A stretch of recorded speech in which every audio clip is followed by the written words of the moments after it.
কিন্তু দিন শেষে কাজ হচ্ছে না সে আহ্বানে। আওয়ামী লীগের নেতাকর্মীরা যেখানে শেখ হাসিনাকে একসময় মায়ের মতো মানত, তারাই কেন শেখ হাসিনার আহ্বানে মাঠে নামছেন না? নির্বাচনের মাত্র ১.৫ সপ্তাহ বাকি, অথচ এখনো কোনো সাড়া শব্দ নেই দেশের সবচেয়ে পুরনো এই দলটির। কেন আসলে? কেন দাঁড়াতে পারছে না আওয়ামী লীগ?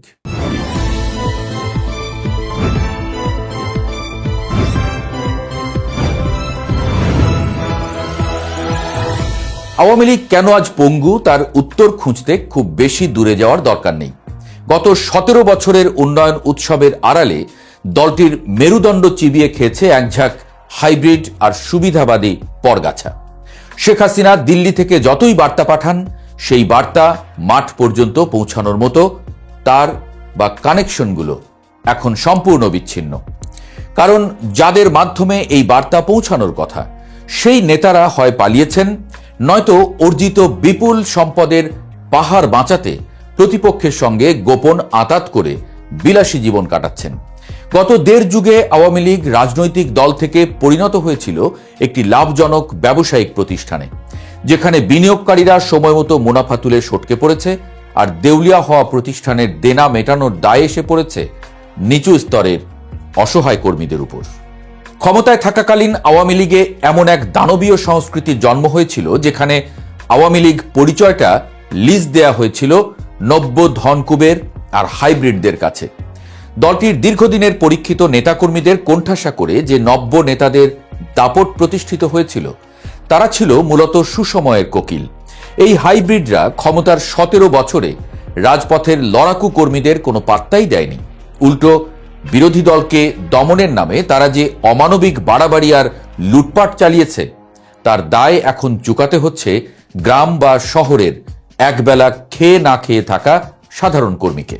অথচ ক্ষমতার জৌলুস ফুরোতেই এই নব্য নেতারা ভোল পাল্টে ফেলেছে। দল যখন একসময় বিরোধী দলে ছিল, তখন যারা মার খেয়েছে, জেল খেটেছে, ক্ষমতায় আসার পর তাদেরই সবচেয়ে বেশি অপমানিত হতে হয়েছে নিজ দলের টাকার কুমির নেতাদের কাছে। আজ যখন দলের চরম দুর্দিন, তখন সেই অপমানিত লাঞ্ছিত কর্মীরা কেন ওই হাইব্রিড নেতাদের জীবন বাঁচাতে বা তাদের নির্দেশে রাজপথে প্রাণ দেবে?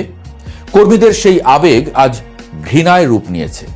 আওয়ামী লীগের দলীয় কাঠামোর দিকে তাকালে দেখা যায় এক ভয়াবহ ক্ষয়ের চিত্র।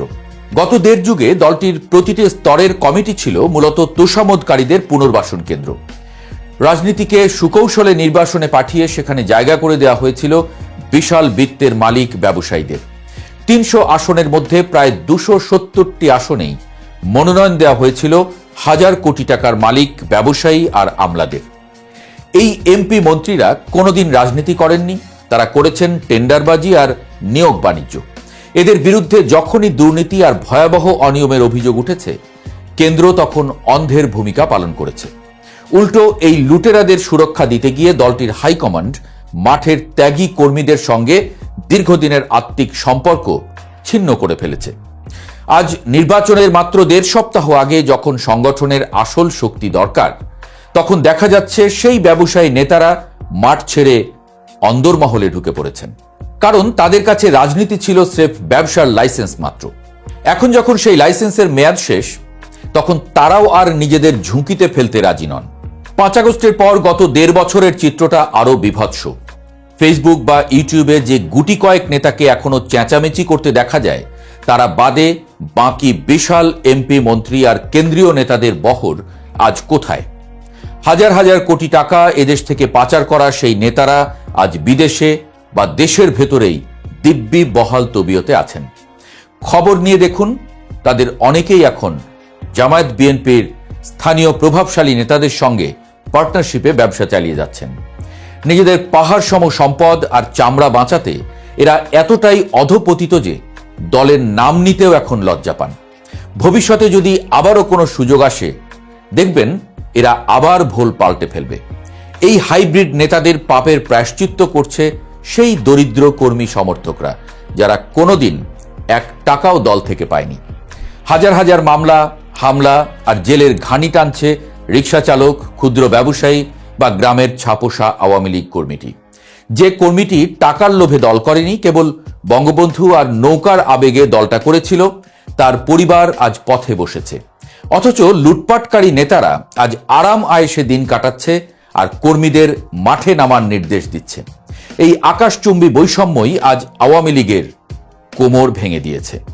তবে রাজনীতির মাঠে একটি নতুন ও অদ্ভুত সমীকরণও গত কয়েক মাসে দেখা যাচ্ছে। গত 1.5 বছরে অন্তর্বর্তীকালীন সরকারের চরম প্রশাসনিক ব্যর্থতা, দ্রব্যমূল্যের লাগামহীন ঊর্ধ্বগতি আর আইনশৃঙ্খলা পরিস্থিতির চরম অবনতি সাধারণ মানুষকে অতিষ্ঠ করে তুলেছে। মানুষের এই পুঞ্জীভূত হতাশা থেকে বর্তমানে আওয়ামী লীগের প্রতি এক ধরনের পরোক্ষ সমর্থন বা সফট কর্নার তৈরি হয়েছে বলে মত দিচ্ছেন অনেক বোদ্ধা। কিন্তু আওয়ামী লীগের হাইব্রিড নেতারা যেন ভুল না করেন, এটা কোনোভাবেই দলটির সাংগঠনিক বা রাজনৈতিক বিজয় নয়, এটা স্রেফ প্রতিপক্ষের সীমাহীন ব্যর্থতার ফসল। সমস্যা হলো এই বাড়ন্ত সমর্থনকে কাজে লাগানোর মতো কোনো নৈতিক বা সাংগঠনিক মেকানিজম আওয়ামী লীগের অবশিষ্ট নেই। দলের যে অংশটি সক্রিয় হওয়ার কথা তারা পালিয়ে বেড়াচ্ছে অথবা আতঙ্কে ঘরে সেঁধিয়ে আছে। ফলে জনসমর্থন কাগজে কলমে বাড়লেও তা ভোট কেন্দ্রে বা রাজপথে কনভার্ট করার মতো সৎ ও সাহসী নেতৃত্ব এখনো দেখা যাচ্ছে না দলটিতে। একে বলা যায় মাথা ছাড়া ধর, শরীর আছে কিন্তু নির্দেশ দেওয়ার মতো সুস্থ মস্তিষ্ক নেই। যারা গত 17 বছর দলটাকে চুষে খেয়েছে তারা আজ গর্তে লুকিয়ে কর্মীকে বলছে পুলিশের লাঠি খেতে। সাধারণ কর্মীরা এই ভণ্ডামি ধরে ফেলেছে। প্রশ্ন হলো, আওয়ামী লীগ কি গত 1.5 বছরেও তাদের দলের ভেতরের আবর্জনা পরিষ্কার করতে পেরেছে? উত্তর হলো একদমই না। এখনো সেই পলাতক, দুর্নীতিবাজ আর সুবিধাবাদীরাই পর্দার আড়াল থেকে কলকাঠি নাড়ার চেষ্টা করছে। যারা বঙ্গবন্ধুকে ব্র্যান্ড বানিয়ে নিজেদের আখের গুছিয়েছে, দলের এই কঠিন বিপদের সময়ে যারা কর্মীদের ফেলে নিরাপদ আশ্রয়ে পালিয়েছে, তাদের চিহ্নিত করে বহিষ্কার করার ন্যূনতম সাহসও দলটির হাইকমান্ড দেখাতে পারেনি। জুলাই গণহত্যার দায়ে সাজাপ্রাপ্ত শেখ হাসিনার দিল্লি থেকে দেওয়া আহ্বানও সেজন্য কাজ করছে না।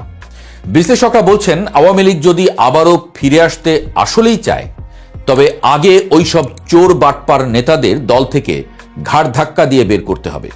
সাধারণ মানুষের কাছে গিয়ে দাঁড়ানোর আগে দলটিকে নির্মোহভাবে স্বীকার করতে হবে যে হ্যাঁ, আমরা গত 17 বছরে ভুল মানুষকে নেতৃত্বে বসিয়েছিলাম, আমরা চোরদের প্রশ্রয় দিয়েছিলাম এবং আমরা আমাদের মাঠের কর্মীদের রক্ত আর ঘামের মর্যাদা দেইনি। যদি এই জোরালো স্বীকারোক্তি আর সত্যিকার শুদ্ধি অভিযান না চালানো হয়, তবে শেখ হাসিনা 1000টা অডিও বার্তা দিলেও মাঠের কর্মী আর নামবে না। কারণ তারা আর লুটেরাদের স্বার্থ রক্ষার বলির পাঁঠা হতে রাজি নয়। সুবিধাবাদীরা ক্ষমতার মধু খাবে আর সাধারণ কর্মীরা তার দায় মেটাতে মার খাবে। এই পুরনো আর বৈষম্যমূলক সমীকরণ এবার আর কোনোভাবেই মিলবে